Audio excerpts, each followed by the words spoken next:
Hello to all of you. I'm Irina Bond, and I'm the founder and the first point of contact at Medi-Gyn Center. It's a hormone balancing center and regenerative medicine center.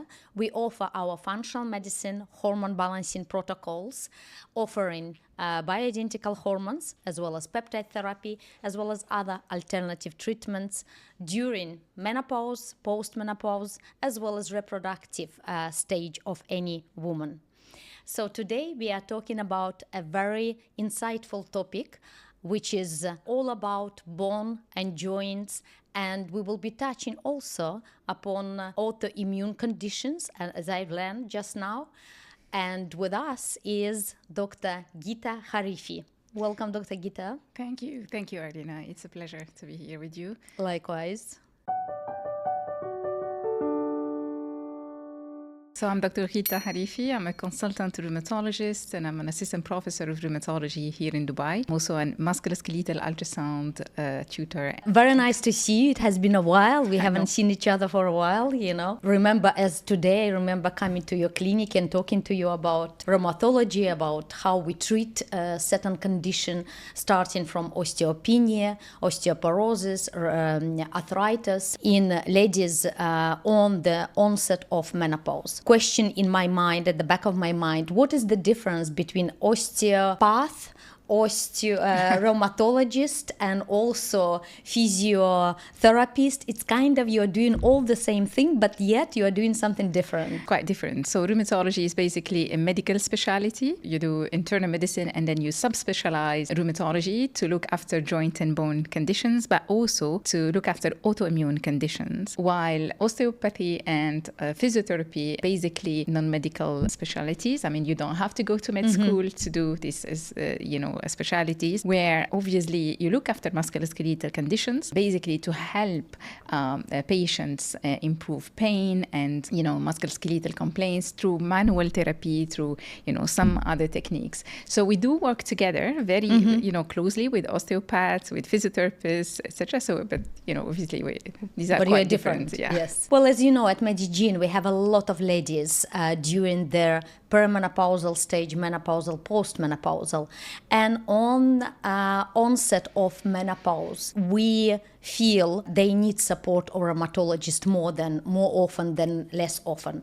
And so I wanted always to ask you, what is your perspective from rheumatology, from being a rheumatologist? How would you define perimenopause, menopause, as opposed to how would a gynecologist define it? The European Society of Menopause and Andropause defines perimenopause as the period that starts from the very first sign of menopause or cycle disturbance till 12 months after the last period.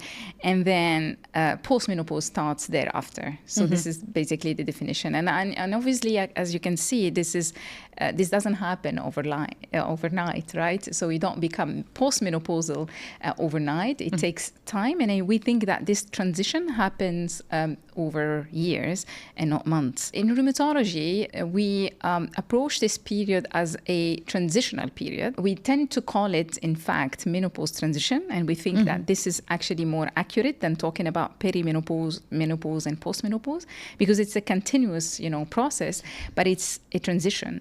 And this transition for us as rheumatologists means two things. So first of all, it means a risk of bone fragility and bone loss, which happens very gradually to lead to a high risk of fracture. So this is from a bone point of view. From a joint point of view, it also means to us a period where women are at higher risk of developing rheumatoid arthritis, at high risk of developing osteoarthritis, hands, knees, and hips. And it's also a period where our rheumatoid arthritis patients and patients living with inflammatory arthritis tend to have more flare-ups and more functional disabilities. So it's a transitional period which means a lot to us as rheumatologists. I would qualify it as an alert phase where we are very, very much careful about what's happening in our patients. Yes.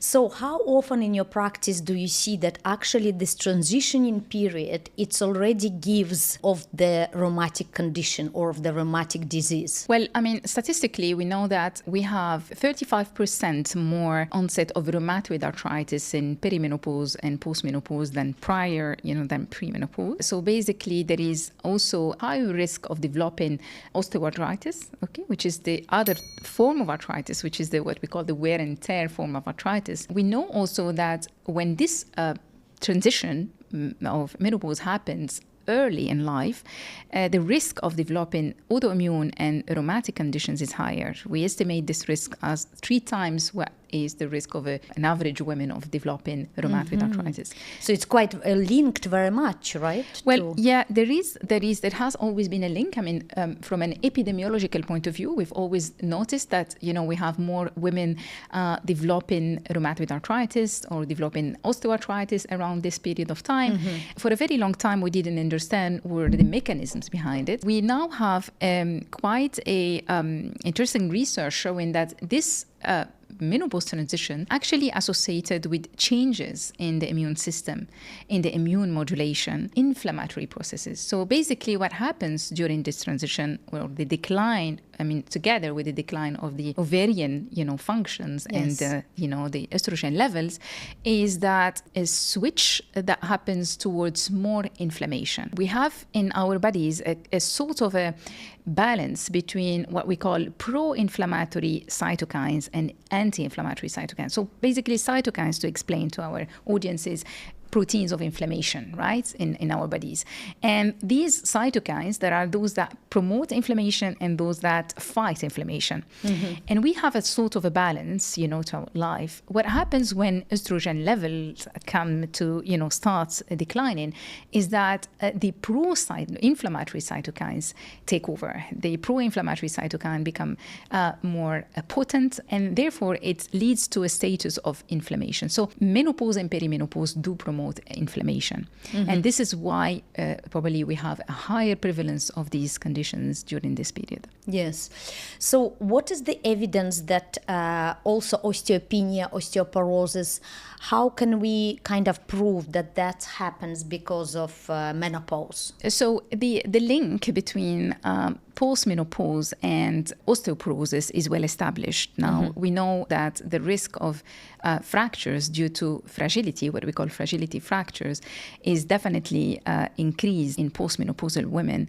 And we have plenty of evidence happens after that. And the rationale, the reasons behind all of this are now well established and well known. Again, so the bone is in constant renewal, right? So the bone tissue is renewed all the time. So we estimate that 10% of our bone capital is renewed every year, with a total, renewal cycle of 10 years. Like in 10 years, you and I will not have the same bone, right? And this bone renewal happens through a process called bone turnover, which is basically 2 types of cells in our bone tissue. So we have cells called osteoblasts that produce new bone, and then cells that we call osteoclasts that actually destroy old bone to make space for the new bone. And this bone turnover is happening. So we have bone formation and we have resorption, bone resorption. These 2 processes are usually balanced, right? And this is actually what maintains the bone density, right? And we have a relatively stable density throughout life till perimenopause. What happens around perimenopause and postmenopause is that, with the decline that happens in estrogens, the cells that destroy the bone, the cells responsible of the resorption, becomes more potent and more active. So there is basically more resorption, which outpace the bone formation. And this is what leads to bone loss, basically, and bone fragility. While we have had always this data and evidence on postmenopausal women, there has been very little interest, to be honest, evidence perimenopausal women who are not menopaused yet. Because this is a chronic process, and because, like I said, in the beginning, it's not something that happens overnight. So there has been lately more interest to study what happens in our bones in this period of perimenopause before we get to menopause. And so there is a very interesting study placed in the US, the largest prospective study in that field, that basically looked at what happens in the bone density of women are not yet postmenopausal. They wouldn't qualify as postmenopausal. So basically, they looked at two different periods that they called early perimenopause and late perimenopause. And so basically what this means is that, in the 12 months where you're still not menopause, but you have, you have fluctuations and you haven't had period for like, let's say 3 months. Women who have not had any period for 3 months and above, but didn't reach the 12 months to qualify for postmenopausal, had actually a significant decline in their density. So they're not postmenopausal yet, but they have reached a certain level of bone loss that actually is very close to what happens in postmenopause. And this is very interesting because it means that we are probably coming a bit later to assess our patients and to identify what's happening. So it's a very, very interesting piece of research that shows whenever a woman starts having amenorrhea, what we call amenorrhea is absence of period, basically, for 3 months and above, her bone density starts to get, significantly low in a way that is very similar to postmenopausal women. Yes. Very interesting, because a recent study also says that it's 1 to 3% per year we lose bone density already in perimenopause. And perimenopause, as we say, it starts 7 years before actually the menopause kicks in. So it's when you calculate 7 years, 10 years, you lose quite a lot of bone density. We do. But the 1/3, 3% is not a steady percentage. So, and this is actually what the study shows. So early in perimenopause, we lose probably density. We do lose density, but it's not perceptible. It's still not significant. It does become significant probably towards the 1 or 2 years prior to postmenopause, right? And this is where the decline starts to become significant. Since the fluctuation of the estrogen and progesterone, and estrogen is declining slowly but surely. Absolutely, yes. Yeah. So we kind of answered in a way my next question about the hormone, how hormones and hormone change kind of implies and develop that condition like osteopenia, osteoporosis, arthritis, due to this decline, right? Due to this fluctuation. Absolutely. We like to differentiate between what happens in the bone and what happens in the joints and basically for arthritis. For arthritis, the link between the onset of the arthritis and menopause, I would say very clear yet. We know that there is definitely, there are more flare-ups, there is definitely more functional disability, there is definitely around menopause, but how these mechanisms, pro-inflammation, etc., operate in arthritis, etc., are still not totally elucidated. While in bone health, we have obviously clear evidence and, tremendous data showing that, yes, the estrogen declines. So basically what estrogens do is that they protect against, they slow down the resorption. If you remember the 2 cells I was talking about. Yes. So you have the osteoblasts that are mostly promoted by progesterone, and then the osteoclasts, the cells that destroy the bones, the responsible of resorptions that are regulated by estrogen. So estrogen suppresses the resorption. And when you start losing estrogen around perimenopause, then the resorption becomes more important. And obviously, the hormonal imbalance starts years before, you're officially postmenopausal. Yes, absolutely. And that's what we actually, on our consultations with our patients a lot, that your preparation for your menopausal stages, whatever they are, wherever you are in your menopausal stages, starts way before, should really start way before, right? Yeah. With the right balance, lifestyle, exercises, and so on and so forth. And we will go back to that in a minute while we are discussing our DEXA Scan results. Sure. But I also wanted to ask you about the symptoms that a lot of the times could be quite misleading. And those symptoms like joint pain or muscle pain or any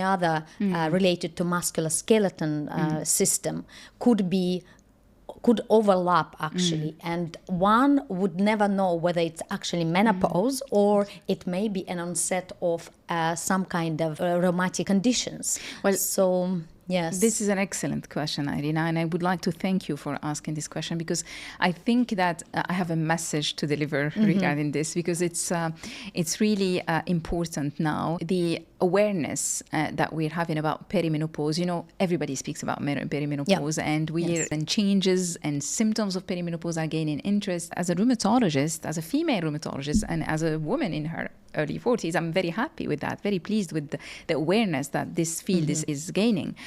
But the problem is, we've also witnessed a message that is delivered in everywhere on social media that it's part of your menopause or perimenopause to be in pain. Joint pain or muscle pain is part of this syndrome, which is true, which is we call this the musculoskeletal syndrome of perimenopause, obviously. The message actually was delivered in such a way that many women started attributing every single joint complaint to perimenopause. And the danger, I would say, of this is that, as we discussed a few minutes earlier, most of the rheumatic diseases also will have their peak around perimenopause. They would start around perimenopause. I will give you an example, Arina. When you reached out to me for this podcast, it's 2 weeks ago, I had just seen a patient who has been living with typical inflammatory joint symptoms for the last 12 months. And she's been told for 12 months that these were menopause symptoms. So, and basically when I examined the patients, she had clear inflammatory symptoms, signs clinically. I scanned her joints as I do, in the clinic. Usually ultrasound has shown clear signs of inflammation in her joints. And this patient, although her blood workup was normal and, her rheumatoid factor was negative, and she had an inflammatory arthritis, type of arthritis. And for a year, she's been told this is menopause. So the idea here is that it's very important also tell our patients, when we are family medicine doctors or gynecologists, etc., that your joint and musculoskeletal symptoms should be assessed by a rheumatologist. It's not easy to differentiate between these so-called perimenopausal, musculoskeletal syndrome condition like rheumatoid arthritis or any type of inflammatory arthritis or even osteoarthritis. So this message is very important to me because we don't want also to be we don't want this awareness campaign to lead to delay in diagnosing some conditions where early diagnosis and treatment is key.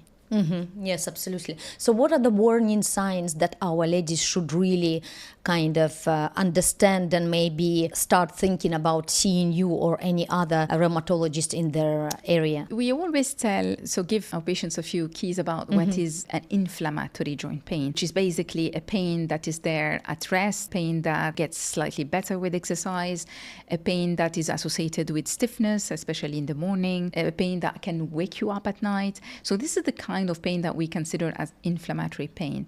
But I would say that sometimes, arthritis can be quite misleading, and it's not very easy to differentiate between an inflammatory pain. And even osteoarthritis sometimes has some inflammatory symptoms during the attacks. So my message would be any musculoskeletal complaint which is significant enough and which lasts for a couple of weeks should be investigated, and the woman should be seeing a rheumatologist to make sure that she doesn't have an early form of arthritis. Tell me, please, because we've had some viewers asking some questions and some of our followers ask some questions. So women often worry about onset of menopause happening early and about how menopause will affect disease progression. And this is disease progression like osteoporosis, arthritis. What advice would you give a patient who is actually, will menopause make my arthritis worse? Yeah, so if it's basically a patient who lives with arthritis, who's been diagnosed with arthritis, when she reaches transition, or when she starts, transitioning towards menopause, it's important that she becomes aware of the risk of a higher risk of flare-ups. So her disease might flare up more often. And this means that she might be dealing with more significant joint symptoms, more, stiffness, more fatigue as well. So these are symptoms so she shouldn't worry. She shouldn't panic, but she should get obviously investigated, because sometimes we do need to adjust the treatment, during this period of time. Things I would like to emphasize is that this is also a period where we're very, very careful about the use of steroids. And, with arthritis, sometimes we have to use steroids during flare-ups, for example. So we become a little bit more careful about the use of steroids, because steroids will aggravate the bone loss. And we try to avoid the use of steroids when possible. And we'll make it always very, very short and very, we use the minimal dose possible around this period, because we know that the bone can be affected, and we'd like to prevent, the damage happening in the bone from steroids. So basically, it's all about awareness. Women living with arthritis should be aware of that risk of flare-ups, the risk of having a little bit more functional disability around this period of time. And the key message is that together with our patients, we work on putting them into clinical remission. We try our best, to keep them into clinical remission. They have no symptoms and no progression, no disease progression.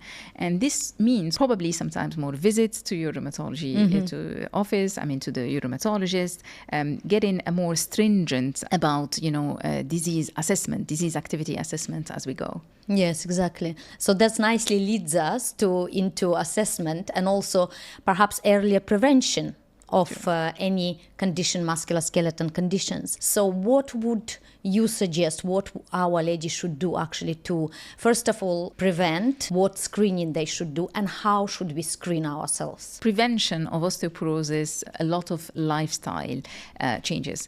And prevention, like you said earlier, cannot start 1 or 2 years before you get menopause. Okay, I would say, I don't like to say that, but it's a bit late. We need to know that we reach our peak of bone density around the age of 25, between 25 and 30. That's early, right? That's very early. Yes. So this means that starting from the age of 25, 30, you cannot increase your bone density. Your bone density will definitely start getting lower. But obviously this happens very, very gradually, so it's not noticeable till menopause.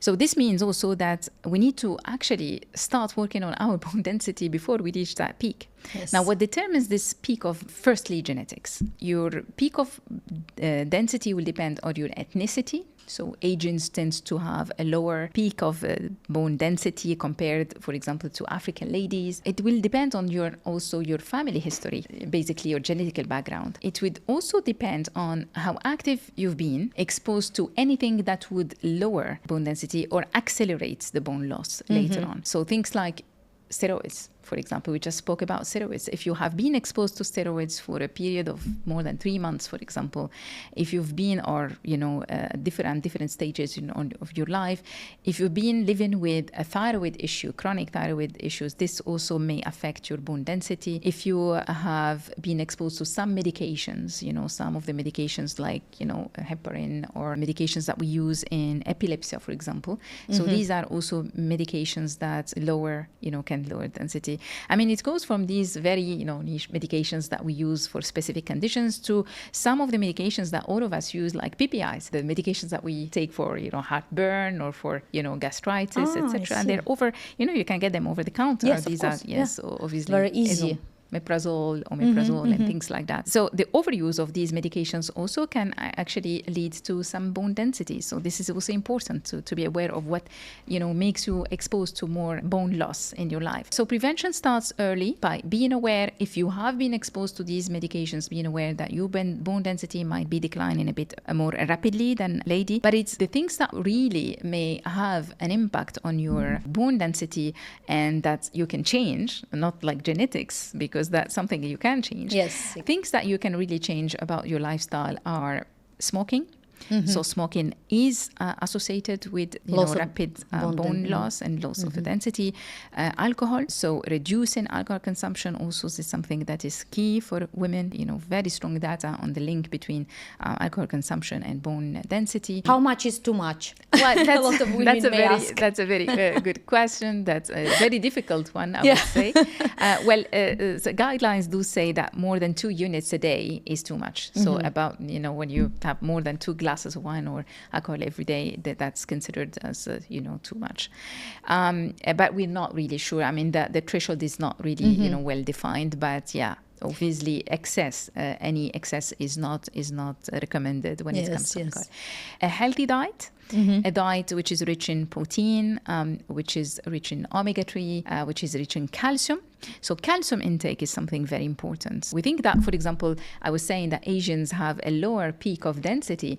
One of the explanations, we think that, prevalence of lactose intolerance among Asian ladies and Asians in general. And so when you're taking enough calcium as a child, as a teenager, as a woman, then your bone density gets lower. So calcium intake is something that we do assess my osteoporosis clinic, and we literally calculate your calcium intake daily to see if it's enough or not, so that we can supplement you if in case it's not sufficient. So that's food diet, and I go back to the Mediterranean diet. I love. We all love, this is something very, very. So that's something that we advise for. But as you get for women above 40, we do advise them to be mindful about their protein intake, because for some reason we don't really pay attention. Women do consume less protein than men historically. This has always been the case, but it's important that we become aware of how much protein we get every day, because proteins are very important for your bone density. Brings me to probably one of the most important points, which is physical exercise. Yes, so absolutely. Physical exercise, if there is anything that has been shown to modify even your bone density, even when it starts declining, is physical exercise. And physical exercise doesn't always mean, walking. Sometimes, women come in my clinic and say, I'm very active. And that's true. They're not, when you walk 3 times, 4 times a week or every day, you are active. You are considered active. So from a cardiac point of view, it's good. From a fitness point of view, it's amazing. But it's not enough to build bone. So if you want to build bone density, you need to do more than just walking or swimming, for example. You need to be doing some resistance exercises and some weight lifts. Yes. So weightlifting is key when it comes to building bone and preventing osteoporosis. And there are some very simple, and when I say weightlifting, it doesn't mean, lifting that 100 kg bar in the gym or hopefully becoming not. a gym. No. it can Ghita. be something very, very simple.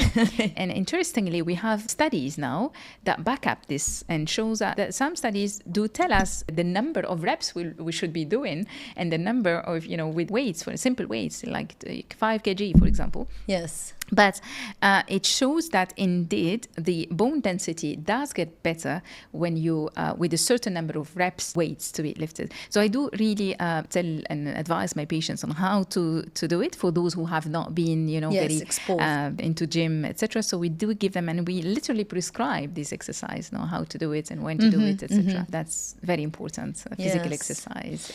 Yes, physical exercise, ladies, right? But even if you are very much physical and you are very much kind of doing a lot of different activities, as you said, some exercises may not be enough. So we need to make sure that we are actually addressing it and doing the right type of exercises. So weightlifting, but also recently, as I've done my DEXA scan, and I found out, and we will discuss it, that I may need some additional exercises. I've learned 3, 4, 5 more of typical exercises that would increase bone density, which was actually very insightful, and I never knew that this could actually happen. It's important that we talk about this because obviously, we need to build more bone for all women about 40 to prevent osteoporosis, etc. But it's important to keep in mind that when we talk about density, it's just a surrogate before, for us to prevent fracture. So what we would like to prevent is actually fracture. Yes. And fracture doesn't happen only because your density is low. So it's important to keep that in mind. So if your density is relatively, is average, I would say, if I may say that, but your mobility is not good, your stability is not good, so your balance is not good. Yes. Because you have a condition, neurological condition, or because you have some medications that make you dizzy, etc. So you're still at risk of fracture, because fracture does happen when you have a low bone density, basically, but also when you fall. So we need to be working aspects to prevent fractures. An increase in bone density, and this is where weight exercise and resistance exercise, etc. We need also to be working on our body to prevent the fall, to prevent falling. And this means that you have to combine weight exercises, weightlifting exercises, and resistance exercises with mobility exercises and with balance exercises. So it's very important that we work. And this is something that, women do not really understand when they're early 40s, because, we don't really worry about this. But balance does deteriorate with age, and mobility does deteriorate with age. So to prevent fracture, you should be able to have those reflexes that prevent you from falling. And this takes, to mobility and balance exercises. So to make it simple, a woman about 40 needs to start combining mobility exercises or flexibility exercises, things like Pilates, yoga, strength exercises, obviously, and weightlifting with resistance band exercises, for example, for the bone density, and balance exercises. Yes. We learned something new every day, right, Dr. Ghita? So that's great. So maybe we could look at the example of a DEXA scan. This is my example. And we could, for example, a lady in the same situation as me, what could she do supplement-wise, perhaps physical activity-wise, nutrition-wise, to strengthen her bones? And to make sure that all the aspects that we've just discussed addressed. So this is your DEXA scan, yes, Arina, right? And you're okay to be sharing it. Yes, it's fine. I mean, we're not doing any. Okay, so we have her consent. No secrets, nothing to hide. We have your consent to be talking about your DEXA scan with us. Yes, absolutely. So DEXA scan basically is a scan looks at or measures the bone density with minimal radiation. So I want to start with this to emphasize this, because this is not a very radiating, which means that we can repeat it. And we can repeat it. We need to repeat it. We repeat it every 1 to 2 years when, in different situations. Sometimes we repeat it, every 3 years according to the clinical situation. But it's okay to repeat it. When we send you to DEXA scan, sometimes women get, worried about radiation, etc. So this is, in fact, it's less than the radiation you get when you do, you fly from Dubai to Delhi, for example, right? So very, very minimal radiation. So when we do a DEXA scan, it gives us an idea about the bone density, the overall bone density in your body. Although we measure two areas, which are the spine and the hips, it actually gives us an idea about the whole body. Why is that? Because our skeleton is made of two types of bones. The cortical bone, the hard bone, the one that we have in our femurs, and then something called trabecular bone, which is a little bit, softer, I would say, not the cortical, not the hard bone, which we have in our spine. In our, vertebrate bodies and spine. So that's the reason why we measure in two different, areas. And so for a young postmenopausal like yours, we expect to see a beginning of probably decline in density in the spine, but not in the hips yet, given your age. Right? Because you're still young. Bone density decline in the hips usually does start a bit later in age. So the trabecular bone becomes more fragile earlier than the cortical bone. The softer one. The softer one. It's softer, and that's the reason why, for example, when you have a fracture in the spine or osteoporotic fracture, it's not really a fracture. For a very long time, we didn't call them fractures, but actually it is a fracture. But there is no line of fracture. These are compression fractures because the bone is soft. So when it gets fractured, it's compressed. I see, okay. So basically here we have a density in your spine that shows usually expressed in T-score, because we compare you to a population of postmenopausal women, an average, right? And when the DEXA scan is done, we usually enter also your ethnic groups. I cannot be comparing you to a population of Asian women, for example, right? How being interesting, Caucasian, isn't it? yes, of course. So you see here the ethnicity has been entered, and before you've done this. They did ask me, yes. Yeah, so you're a Caucasian, and we can compare you, only to Caucasian women. And so the density is given, like I said, in expressed in T-score. Have a look at the absolute numbers. But what I do as a rheumatologist when I receive this, and when the patient comes back to me, the first thing I look at is the technical aspect. And I try to make sure first, before I start, the interpretation of your results, to make sure that it has been in a good technical condition, right? So this is what I look at. And I can tell, without going into details because we don't have time, I can tell that this has been technically done properly. So the density in your spine shows a T-score at minus 1.3, which is not totally normal. We're not in the normal range, as you can see here. So we are the yellow range. We're not at the green Not side. in the green zone. So basically, you have the green zone, which is normal density, and you have the red zone, which is the osteoporotic range. And in between, we have an area in yellow called osteopenia or osteopenic range. So osteopenia is a transitional phase where your density starts to be lower than average, but it's not you're not osteoporotic yet. I can tell that this is a early osteopenia. So it has just started to decline in the spine.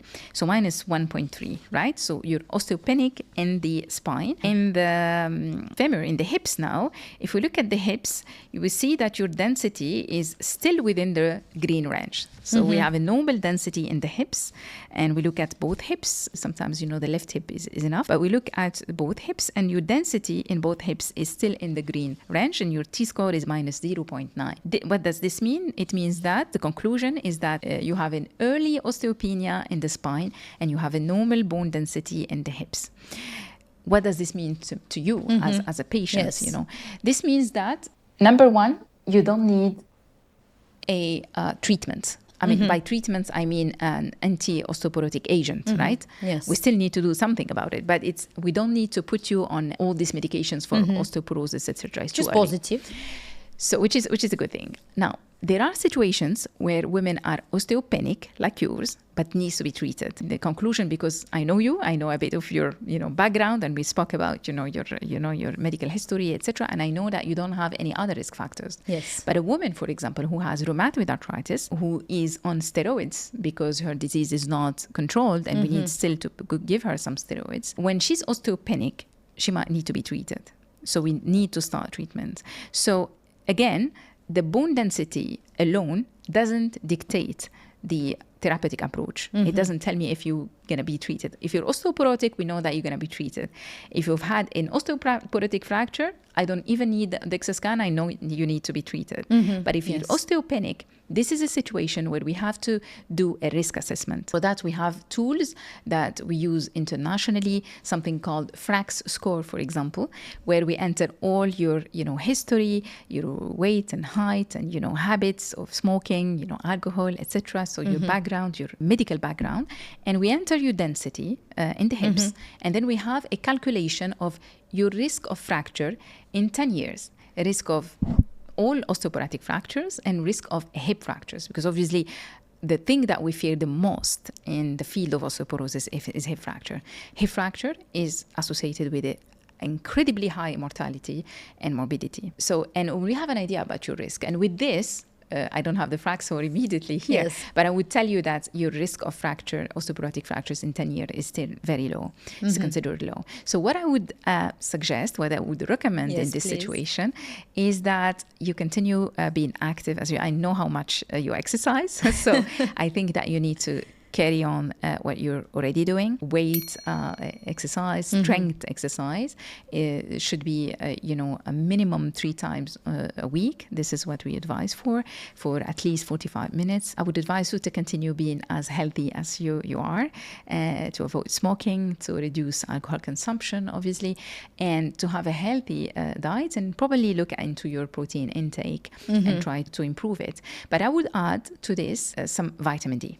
So vitamin D is key. And when you're reach menopause, even before the DEXA scan, I tell my patients, we have a target now. When you're above 45 and, when you're in perimenopause, check your vitamin D twice a year.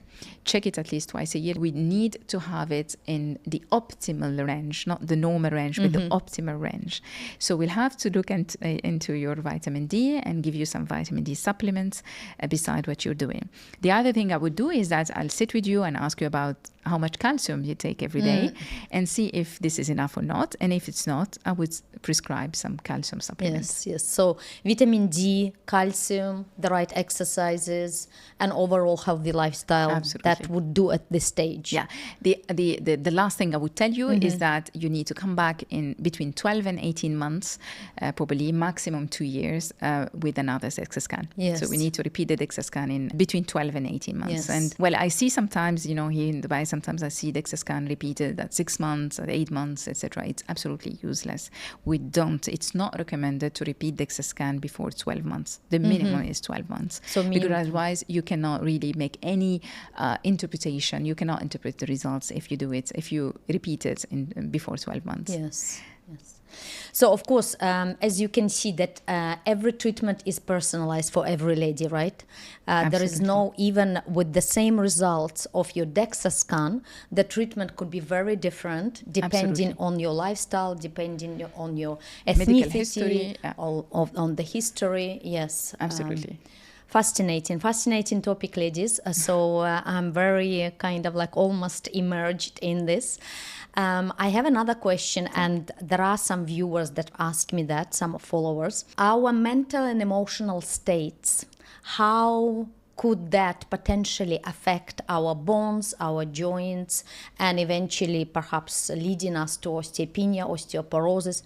What is the link between those two? The short answer is that there is no direct link between depression and osteoporosis. Emotional changes that happen around menopause, if they lead to a depression or depressive syndrome, it's usually associated with less physical activity, less efficient exercise. It's associated with sometimes more alcohol consumption, more smoking, and less activity, right? So this is where although there is no direct link and direct cause and effect relationship between depression and osteoporosis, but it can sometimes, lead to low bone density with the consequences that come with the depression, the social consequences that come with depression. The other thing is there is some evidence for some antidepressant, not all of them, some antidepressant medications, if they're taken for too long, they can affect the bone density. The takeaways, what would a woman of my age or even earlier, because we've got to start preparing for menopause much earlier on than at my age, which is 52. So what a woman should really ask rheumatologist if she comes to you? Top 3 questions, Dr. Ghita. So if a woman in her, I would say about 40, starts having a question in her bone health, what she needs to do is all what we talked about in terms of physical exercise, diet. This is a must. I think that it's very important for women to understand that from the age of 40 and above, we need to give enough attention and time to our bone health. We need to care about our bone health. So the questions I would ask is my risk of osteoporosis or fracture is higher than what you would expect as a patient. I mean, I'm talking as a patient. This is what I would ask my rheumatologist. Do you think I have reasons to think that I would have osteoporosis earlier? If you're a woman who menstruations irregularities or have dealt with amenorrhea, which is when the cessation of periods for a while.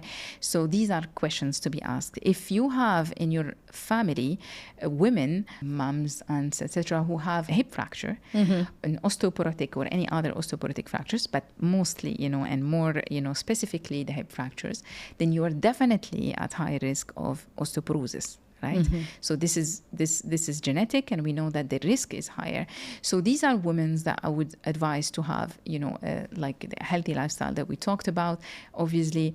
And I would definitely, look into their vitamin D, optimize their vitamin D levels and calcium intake, and try, to help them go through this period of time till they get into perimenopause. We don't necessarily ask, or we don't recommend to do DEXA scan before menopause, except when a woman has other risk factors. Okay, when you have rheumatoid arthritis, when you have been on medications that may affect your bone density, when you have early, menopause, these are the situations where we can do DEXA scan in a 40 or 42-year-old woman. But we don't recommend a universal scanning of, women above the age of 40. This is not recommended, and this is not something that we is.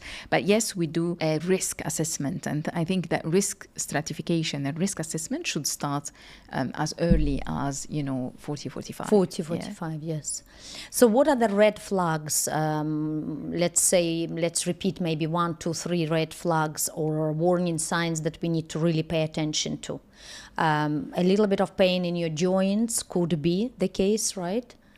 This is talking about arthritis and not osteoporosis, right? You want to talk about arthritis? Let's address both. Okay. Well, so for osteoporosis, basically, there are no symptoms, as you know. So it's a silent disease. And that's actually what makes it, difficult. More difficult, we need to screen for osteoporosis. We cannot, because the only manifestation of osteoporosis is fracture. So you don't want to be waiting for fracture to diagnose women with osteoporosis. Yes. So that's why we screen for osteoporosis. And we have guidelines for screening. So basically, that's for osteoporosis. When it comes to arthritis or all types of arthritis that can occur around perimenopause or postmenopause, it's important that when you have been dealing with joint symptoms and joint pain, joint stiffness, muscle pain, fatigue, and morning stiffness, it's important that you consult a rheumatologist. Do not attribute these symptoms necessarily to menopause. Do not wait, because the first thing you need to do is to rule out other conditions that can start around this period of your life, and you need to get the proper treatment for them, if this is the case. And if it's not the case, then we'll help you, managing. And in this case, HRT can have a crucial role, a very important benefit in women dealing with musculoskeletal symptoms of menopause who do not have inflammatory arthritis or other types of arthritis. Yes. So would you suggest, at the end of the day, bioidentical hormones for any woman that is just going through perimenopause or even before or entering menopause? What would your suggestion be? See, Irina, as a rheumatologist, are the symptoms of menopause, except for the musculoskeletal ones, right? So most of the time, those patients would consult their gynecologists and have a proper assessment. And it's important that they have this assessment, because a gynecologist is able to do also a risk assessment for cancer, for example, and for, and put them into and see if a HRT is an option for them or not. Luckily, now we have this awareness after being extra cautious and extremely cautious for a very long time. The story about HRT, but a general awareness about HRT, and then many women now are willing to go to and to take treatments or hormonal therapy, replacement therapy for menopause after the era when we were all extremely cautious about the risks related to. The risks are there, but the risks have been definitely overestimated. A study or the Women's Health Initiative, that was published years ago. So basically, the prescription of HRT most of the time is motivated by syndrome, menopause syndrome, the hot flashes, the brain fog, the other manifestations of the. It is very rare that we do prescribe HRT for the musculoskeletal symptoms. We do consult sometimes with gynecologists that we work with, but most of the time the patients would actually be prescribed HRT because they have these symptoms, by the gynecologist, because they have, other symptoms. What I tell my patients who are willing to go into HRT, I obviously encourage them to take it when they have, no other, no contraindications for it. And but I tell them that there is a window of opportunity where HRT is very helpful, and it's early menopause. So early, postmenopause. If you wait, and this is actually probably one of the reasons why the Women's Health Initiative results were misinterpreted back then and was confusing, is that we pulled, we put in the same pool patients of different ages, etc., and we had the wrong interpretations, right, of course. But if you put a young woman in early menopause in HRT, this is definitely going to help preventing osteoporosis. There is no brainer. We have evidence for that, right? Yes. If you wait till you have osteoporosis, or if you are ready, at the stage where you have osteoporosis, then HRT is not sufficient to treat osteoporosis. No, Okay, that's so it's true. a treatment. It's good for prevention, but it's not a treatment for osteoporosis when you reach that range that we talked about. Yes, very fruitful discussion, Dr. Ghita. Thank you so much for joining me, and I've learned a lot actually within this hour. It's incredible, and I really hope that you, ladies and gentlemen who are watching us, enjoyed it too. It's not the first time, it's not the last time. Sure, Dr. Ghita joins us, so we will still have a lot to discuss and a lot to share together. So thank you so much for joining, and thank you. We'll see you soon. Bye bye for now. Thank you, Irina. It was a pleasure. Thank you very much. Thank you so much. I really enjoyed our discussions. Thank you. Thank you.